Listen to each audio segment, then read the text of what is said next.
Lee, I'm going to bring a topic to you today. Bring it. Well, here's what's been on my mind.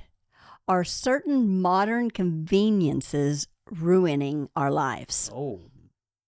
This is the Unexpected Podcast.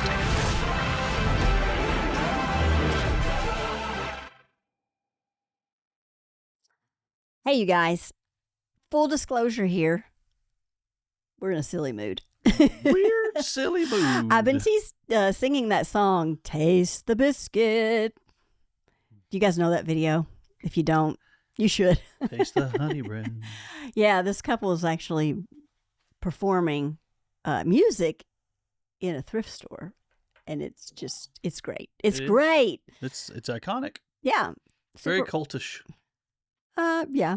Cult following. Cult following, Yeah. I'm a follower. No, I'm kidding.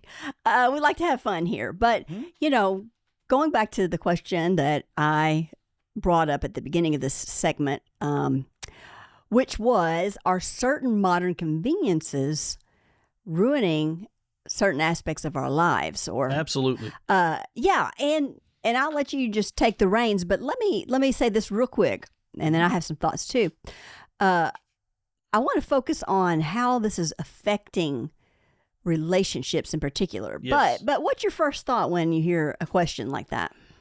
It makes me technology, conveniences, modern conveniences, you have to pay for. So you have to work harder to get those conveniences. They're supposed to be more convenient, but they're not, because they're causing you to work more and you're spending less time at home, and because you got to pay for those conveniences that you have at your house. And but you're never in your house. But you're never in your house to enjoy them. So, okay. Of course, that's an interesting take coming from a tech guy, because of course, we live in a society that has certain technological advances. And so, of course, to be a part of society, there's some things that you have to have. Yeah. But not everything. I remember when we didn't have to have internet to be able to communicate and do business and stuff. You just call people. But now we have to have internet and email and all that stuff. Okay, in our home. So then it brings up the question: then what have we lost? Well, we've lost that community, that face to face, that talking, the going and having a business meeting and enjoying the company of it. Yeah. Yeah, the personal interaction. And also, and I know you and I both feel this way at times, we might get tired of texting, for example. Yeah. Or I get tired of emails, because I mean, why do I want to sit and write an email when I could just pick up a phone and get something taken care of right away? Right. And of course, there are times that I do that, and it's well received on the other side. But then sometimes, that some people don't want that. They've put up their boundaries, and they don't want you to cross that boundary of actually calling their phone. Yeah. Which is the original purpose of a phone. Yeah. There's so many modern conveniences, that started years ago, and then new ones that are being implemented now. I believe you and I discussed this a while back about when the washing machine had come out. There's like a commercial or something. Well, there's a movie clip, and I'm not sure what the movie is, but it's a great little scene. Yeah, and so they were like, it's the modern convenience. It washes your clothes. It does this. It does that. And the guy was like, so you're telling me that I've got to go and work harder to earn more money to pay for that, and pay for electricity and get all these bills that I don't have right now. Right. And lose time at home, and when I can keep all of what I have and go down to the creek and work for 2 hours and come back. Yeah. And possibly, get interaction that is much needed. So, community life used to be, now I'm not saying that I want to have to go down to the creek and scrub my clothes. However, that was where people would gather together. For some people, that was their social time. That was important. And now, for the most part, unless we're out at work or intentional about being with other people, we're mostly isolated. Well, when I was thinking about this topic, I was also thinking about our modern ways of thinking, because even in the last, say, 10 years or so, there's been a big push about setting boundaries. Mm-hmm. Okay. So, like, when it comes to relationships, of course, we know there are healthy boundaries, right? Yes. And so there was a time when maybe as a culture, our culture as a whole was not good about setting boundaries, and, maybe letting relatives and people interfere with us way too much. Now, there's kind of this push, and to some degree it can be healthy, because you do need to not let people run all over you or dictate how your day goes to a degree. Right. But I think we've taken it so far that now we think we should never be inconvenienced by other human beings. Right. And it's like, what kind of life is that? Because we all share this place called Earth as home. Right. And if we're all just little dots in our own little isolated areas, I mean, first of all, how lonely can that get? It can get very lonely. Right. But yeah, do you think we've taken that to an extreme? I think we have, and modern, conveniences. Mm-hmm. They have taken the place of society, social interactions. Mm-hmm. So our social interactions is social media. Right. So, but that's still a imitation Mm-hmm. of what it means to be social, because there's something about walking into a room with people. Yeah. And feeling that energy of society, the energy of camaraderie, the energy of love, peace, and joy. Like when you go to church. Yeah. It's one reason I think the Bible says, "Fail not the assembly of yourself, even as you see the end day coming," is because society needs social interaction. Right. And kingdom people need other like-minded people to strengthen them against iron sharpens everything iron. we're up against out here. Right. Yeah. Now, on the other side of that, you go into a room and there's a bunch of negative people. Mm. See, so either way it goes, there is a transfer of some sort of thought, energy, feeling, whether you're an empathetic person and can sense all of those things or not, you still get affected because it changes the atmosphere. Mm-hmm. When Jesus would walk into a room, the atmosphere would change. Mm-hmm. When Paul would walk into a room, the atmosphere would change. When Peter would walk into a room, the atmosphere would change. And how many of you guys know people like that? They walk into the room and the whole atmosphere just changes, good or bad, because of who they are, the spirit that they carry. But modern conveniences, the things that we're talking about with these things, television, used to we gather around a fire together and just talk as we watched the fire glow. Now we watch TV, it glows, but it's mind numbing.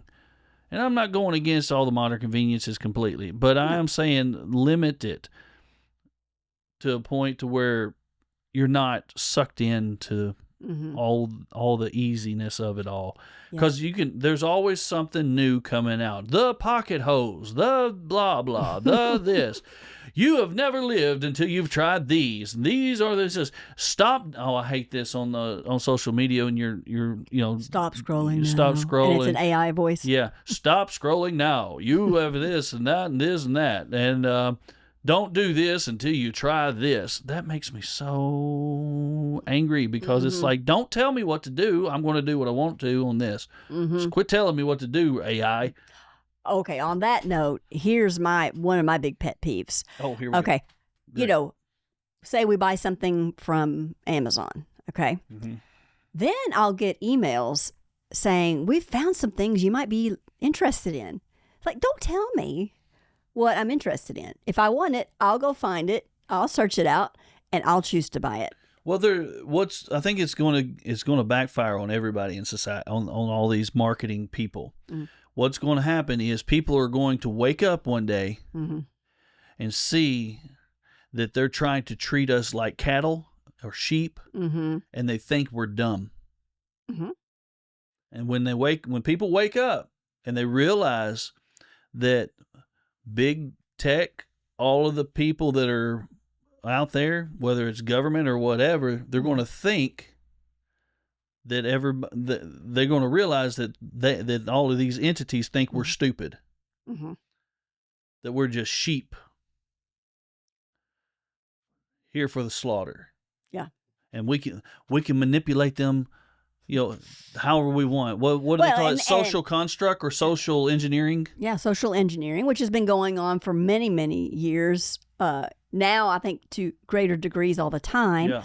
But it's like you said, it always backfires because now more and more people are waking up. People who didn't pay attention, now they're starting to realize. I mean, even simple things like, oh, I guess my phone is listening to me because I was talking about such and such a thing, and then this popped up in my email.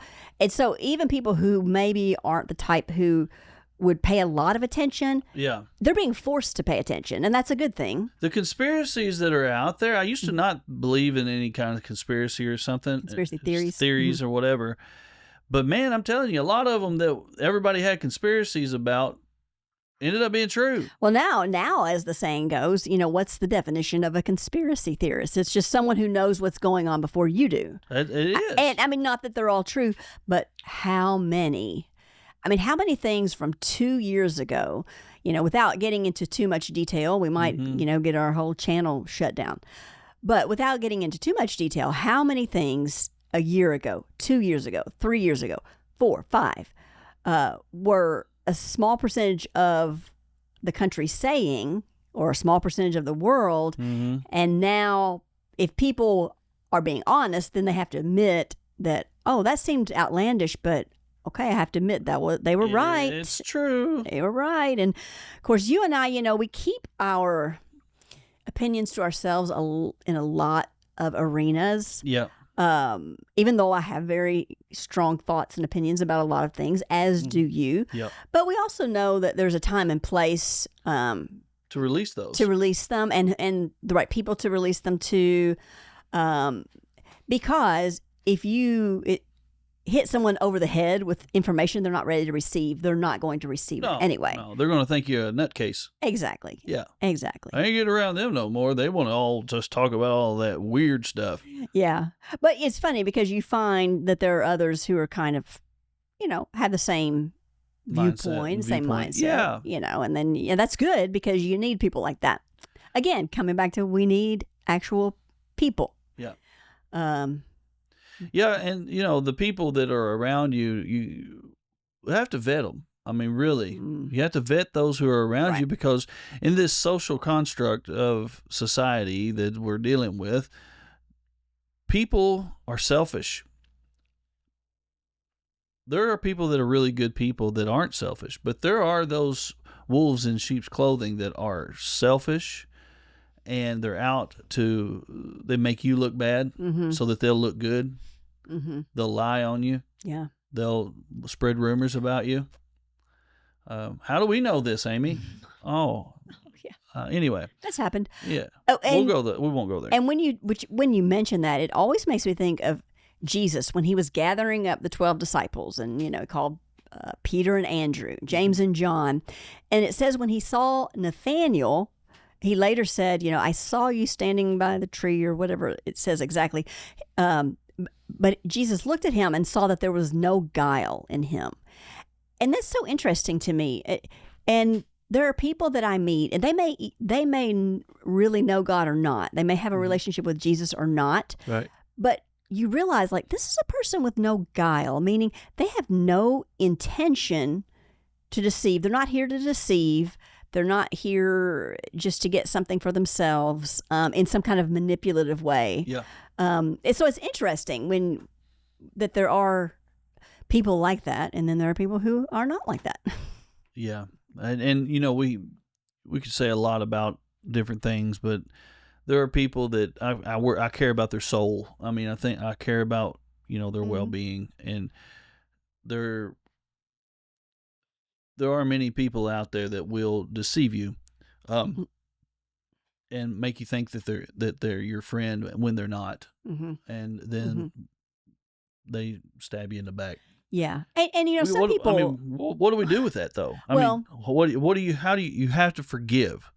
You have to first, but it doesn't mean you have to have a relationship with those people. Right. Don't go that route. Yeah. And I think that those kinds of people can maybe be fit into a couple of different categories.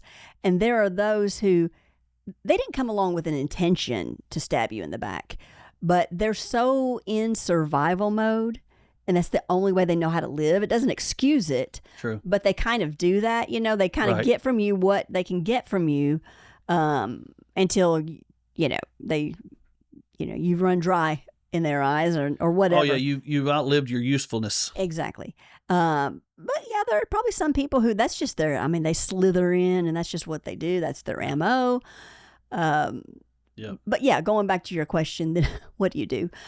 You forgive. Yeah. And that is where you set the healthy boundaries, going back to what we were talking about originally. Mm-hmm. You do have to set healthy boundaries among people who are, intentionally out for harm. Mm-hmm. But again, I think going back to what we said originally, there is this kind of, it's almost like we've been conditioned by modern conveniences, we don't have to work. I mean, we will have to work hard at our jobs, but we don't have to work hard, to acquire food. We don't even have to drive across town. If we just want a quick snack, we can go to a convenience store. I mean, the convenience is right in the name, where we pay more money and get junk that we don't need. But all of these instant gratification kinds of things then kind of put us in a place where we get irritated when maybe someone needs our help, or a situation comes along that wasn't in our plan. I mean, and I'm guilty. I've got a plan for the day, and then something comes along and disrupts it. But, we really should live each day with not putting our expectations too high, Right. Number one, like, okay, this is my plan, but, I accept that it might not go as planned. Right. I think it's when we put our expectations are too high. Well, then we're constantly disappointed, but we've kind of set ourselves up for it. That's why I've always said, life is what happens after you make your plans. You've never said that. I heard that when I was young, and it stuck with me. And it's like, make all the plans you want. Mm-hmm. Nothing wrong with that. But man, they change. Yeah, life happens, and for everybody. Everybody. It's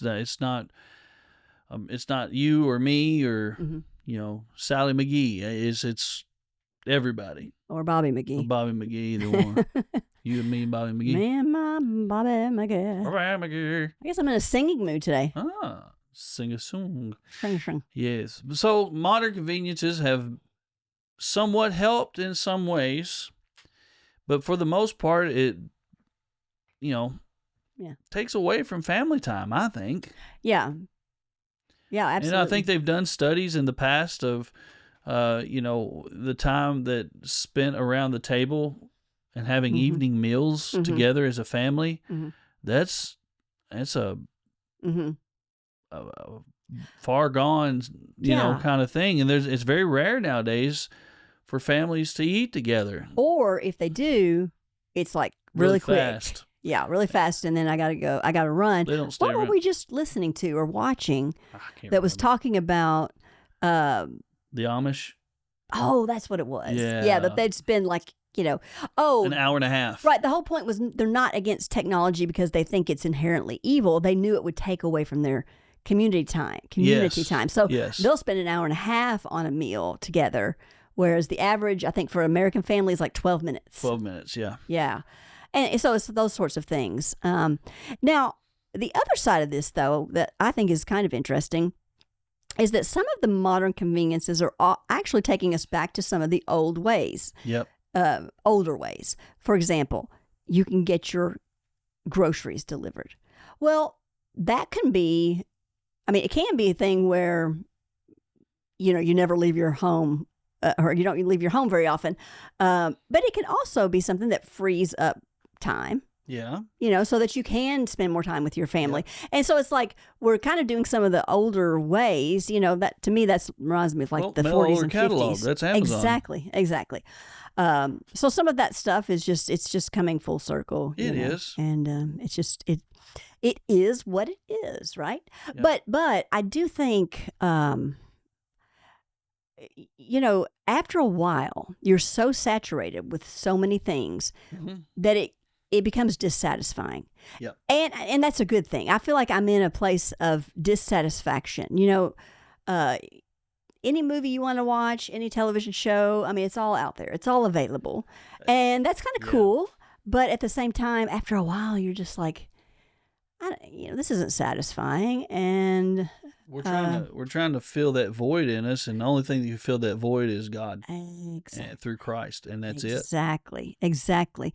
And it, in the early days in my walk with Jesus, it was not exactly pre-internet, but internet wasn't as pervasive, and it was just so easy. Of course, I had such an encounter with Jesus that it was so real and so tangible, and I could just sit for hours just in God's presence. And it's a little more of a challenge to do that in this time. But he's still there. He hasn't changed, and it happens to be a Sunday, so we heard a great message this morning, really just on the importance of the intimacy with Jesus. I mean, that's kind of where it is, just acknowledging him, receiving his... Wake up and see what he's doing. Yeah. Yeah. So, in that regard, life is exciting because God is limitless. So I would sum all of this up. Okay, sum it up. Don't let modern conveniences lull you to sleep. Like a spiritual slumber. Spiritual slumber is what we're talking that takes you away from your family and from God. That's a good way to sum it up. Right. We're not going to change the world we live in. I mean, not completely. But we can control what we do. Exactly. That's good. That's good. Yeah. That's probably a good note to end on. Absolutely.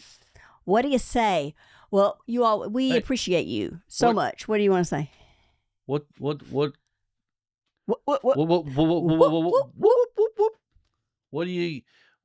key do you get whenever, what notes do you get, or what note do you get when you throw a piano down a mine shaft? What notes? A chord. What chord? Oh, what chord? I only know what God's favorite chord is. Okay. Sorry. You messed up my joke. I'm sorry. A flat minor. I heard that this weekend. I thought it was fun. That's funny. I like it. Yeah. All right. Okay. Good joke. You guys got any jokes? If you do, drop them in the comments, and we'll see you on the next episode. Bye. Don't forget to like this video, and please subscribe to our channel. Drop your comments below. We'd love to hear from you. If you prefer audio podcasts, please follow us on your favorite streaming platform.